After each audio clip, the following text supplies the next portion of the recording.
Greetings and welcome to the July 7th edition of Reading Through the Bible in a Year from Mighty Through God.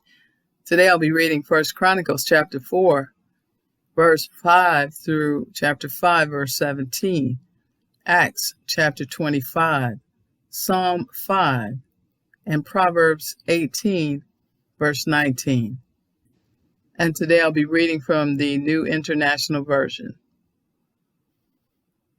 1 Chronicles chapter 4, beginning with verse 5, it says, Asher, the father of Tekoa, had two wives, Helah and Nerah. Nerah bore him Ahuzam, Hefer, Temeni, and Hahashtari. These were the descendants of Nerah. The sons of Helah, Zerath, Zohar, Ethnan, and Kaz, who was the father of Anob and Hazobebah, and of the clans of Aharhel, son of Haram. Jabez was more honorable than his brothers. His mother had named him Jabez, saying, I gave birth to him in pain. Jabez cried out to the God of Israel, Oh, that you would bless me and enlarge my territory. Let your hand be with me and keep me from harm, so that I will be free from pain. And God granted his request. Caleb, Shuh's brother, was the father of Mahir, who was the father of Eshton. Eshton was the father of Beth Rapha, Paseah, and Tehina, the father of Ir-Nahash. These were the men of Rekah. The sons of Kenaz, Othniel and Sariah. The sons of Othniel, Hatath and Meonothai. Meonothai was the father of Ophrah. Sariah was the father of Joab. The father of Ge-Harashim, it was called this because its people were skilled workers. The sons of Caleb, son of Jephunneh, Iru, Elah, and Naam. The son of Elah, Kenaz. The sons of Jehalalel, Ziph, Ziphah, Tiria, and Asarel. The sons of Ezra, Jether, Mered, Epher, and Jalen. One of Mered's wives gave birth to Miriam, Shammai, and Ishbah, the father of Eshtemoa. His wife from the tribe of Judah gave birth to Jared, the father of Gedor, Heber, the father of Soko, and Jekuthiel, the father of Zanoah. These were the children of Pharaoh's daughter Bethiah, whom Mered had married. The sons of Hodiah's wife, the sister of Naham, the father of Keilah, the Carmite, and Eshtemoa, the Maacathite. The sons of Shimon, Amnon, Rena, Ben-Hanan, and Tylon. The sons of Ishai, Zoheth, and Ben-Zoheth. The sons of Shelah, son of Judah, the father of Lekah, Lada, the father of Marashah, and the clans of the linen workers at Beth Ashbea, Joachim, the men of Kozeba, and Joash and Seraph, who ruled in Moab, and Jashubai-Lehem. These records are from ancient times. They were the potters who lived at Natam and Gederah. They stayed there and worked for the king. The descendants of Simeon, Nemuel, Jamin, Jerub, Zerah, and Shaul. Shalom was Shaul's son, Mibsam his son, and Mishma his son. The descendants of Mishma, Hamuel his son, Zakur his son, and Shimi his son. Shimi had 16 sons and 6 daughters, but his brothers did not have many children, so their entire clan did not become as numerous as the people of Judah. They lived in Beersheba, Molada, Hazar Shual, Bilhah, Azim, Tolad, Bethuel, Hormah, Ziklag, Beth Markaboth, Hazar Susim, Beth Barai, and Sharaim. These were their towns until the reign of David. Their surrounding villages were Etam, Ain, Rimmon, Token, and Ashan, 5 towns, and all the villages around these towns as far as Baalath. These were their settlements, and they kept a genealogical record. Meshabab, Jamlech, Josha, son of Amaziah, Joel, Jehu, son of Joshibiah, the son of Sariah, the son of Asiel, also Elionai, Jacobah, Jeshoiah, Asaiah, Adael, Jeshimiel, Benaiah, and Ziza, son of Shiphi, the son of Alon, the son of Jediah, the son of Shimri, the son of Shemaiah. The men listed above by name were leaders of their clans. Their families increased greatly, and they went to the outskirts of Gedor, to the east of the valley, in search of pasture for their flocks. They found rich, good pasture, and the land was spacious, peaceful, and quiet. Some Hamites had lived there formerly.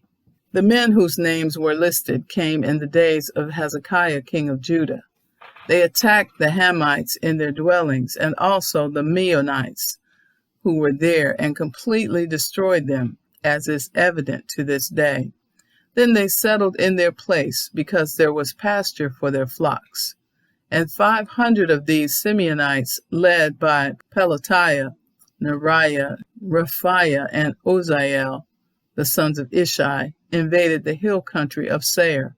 They killed the remaining Amalekites who had escaped, and they have lived there to this day. Chapter 5. The sons of Reuben, the firstborn of Israel. He was the firstborn, but when he defiled his father's marriage bed, his rights as firstborn were given to the sons of Joseph, son of Israel. So he could not be listed in the genealogical record in accordance with his birthright. And though Judah was the strongest of his brothers and a ruler came from him, the rights of the firstborn belonged to Joseph. The sons of Reuben, the firstborn of Israel: Hanok, Palu, Hezron, and Carmi. The descendants of Joel: Shemaiah his son, Gog his son, Shimi his son, Micah his son, Raiah his son, Baal his son, and Bera his son, whom Tiglath-Pileser, king of Assyria, took into exile. Bera was the father of the Reubenites.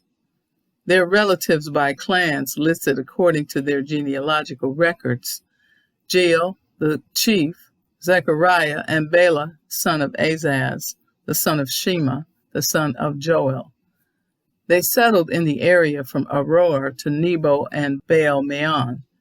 To the east, they occupied the land up to the edge of the desert that extends to the Euphrates River, because their livestock had increased in Gilead.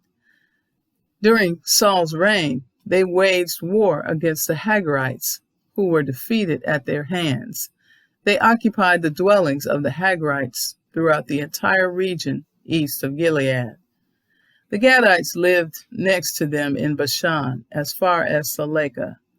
Joel was the chief, Shapham the second, then Janai and Shaphat in Bashan.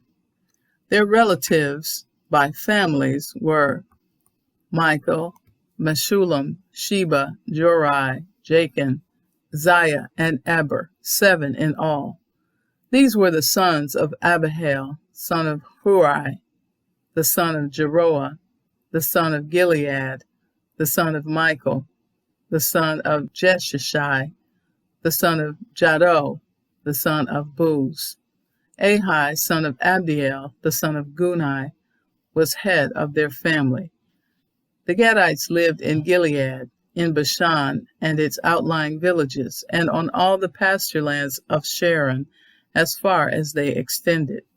All these were entered in the genealogical records during the reigns of Jotham, king of Judah, and Jeroboam, king of Israel.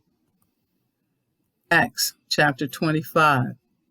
This section is titled Paul's Trial Before Festus. 3 days after arriving in the province, Festus went up from Caesarea to Jerusalem, where the chief priests and the Jewish leaders appeared before him and presented the charges against Paul. They requested Festus as a favor to them to have Paul transferred to Jerusalem, for they were preparing an ambush to kill him along the way. Festus answered, "Paul is being held at Caesarea, and I myself am going there soon. Let some of your leaders come with me, and if the man has done anything wrong, they can press charges against him there." After spending 8 or 10 days with them, Festus went down to Caesarea. The next day, he convened the court and ordered that Paul be brought before him. When Paul came in, the Jews who had come down from Jerusalem stood around him. They brought many serious charges against him, but they could not prove them. Then Paul made his defense. "I have done nothing wrong against the Jewish law or against the temple or against Caesar." Festus, wishing to do the Jews a favor, said to Paul, "Are you willing to go up to Jerusalem and stand trial before me there on these charges?" Paul answered, "I am now standing before Caesar's court, where I ought to be tried. I have not done any wrong to the Jews, as you yourself know very well. If, however, I am guilty of doing anything deserving death, I do not refuse to die. But if the charges brought against me by these Jews are not true, no one has the right to hand me over to them. I appeal to Caesar." After Festus had conferred with his council, he declared, "You have appealed to Caesar you will go." A few days later, King Agrippa and Bernice arrived at Caesarea to pay their respects to Festus. Since they were spending many days there, Festus discussed Paul's case with the king. He said, "There is a man here whom Felix left as a prisoner. When I went to Jerusalem, the chief priests and the elders of the Jews brought charges against him and asked that he be condemned. I told them that it is not the Roman custom to hand over anyone before they have faced their accusers and have had an opportunity to defend themselves against the charges. When they came here with me, I did not delay the case, but convened the court the next day and ordered the man to be brought in. When his accusers got up to speak, they did not charge him with any of the crimes I had expected. Instead, they have some points of dispute with him about their own religion and about a dead man named Jesus, who Paul claimed was alive. I was at a loss how to investigate such matters, so I asked if he would be willing to go to Jerusalem and stand trial there on these charges. But when Paul made his appeal to be held over for the emperor's decision, I ordered him to be held until I could send him to Caesar. Then Agrippa said to Festus, "I would like to hear this man myself." He replied, "Tomorrow you will hear him." The next day, Agrippa and Bernice came with great pomp and entered the audience room with the high-ranking military officers and the prominent men of the city. At the command of Festus, Paul was brought in. Festus said, "King Agrippa and all who are present with us, you see this man. The whole Jewish community has petitioned me about him in Jerusalem and here in Caesarea, shouting that he ought not to live any longer. I found he had done nothing deserving of death, but because he made his appeal to the emperor, I decided to send him to Rome. But I have nothing definite to write to His Majesty about him. Therefore, I have brought him before all of you, and especially before you, King Agrippa, so that as a result of this investigation, I may have something to write. For I think it is unreasonable to send a prisoner on to Rome without specifying the charges against him." Psalm 5. For the director of music, for pipes, a psalm of David. Listen to my words, Lord. Consider my lament.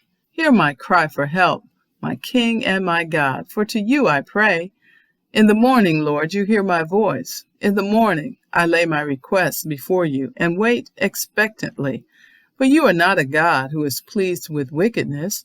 With you, evil people are not welcome. The arrogant cannot stand in your presence. You hate all who do wrong. You destroy those who tell lies, the bloodthirsty and deceitful. You, Lord, detest. But I, by your great love, can come into your house. In reverence I bow down toward your holy temple. Lead me, Lord, in your righteousness because of my enemies. Make your way straight before me. Not a word from their mouth can be trusted. Their heart is filled with malice. Their throat is an open grave. With their tongues they tell lies. Declare them guilty, O God. Let their intrigues be their downfall. Banish them for their many sins, for they have rebelled against you. But let all who take refuge in you be glad. Let them ever sing for joy. Spread your protection over them, that those who love your name may rejoice in you.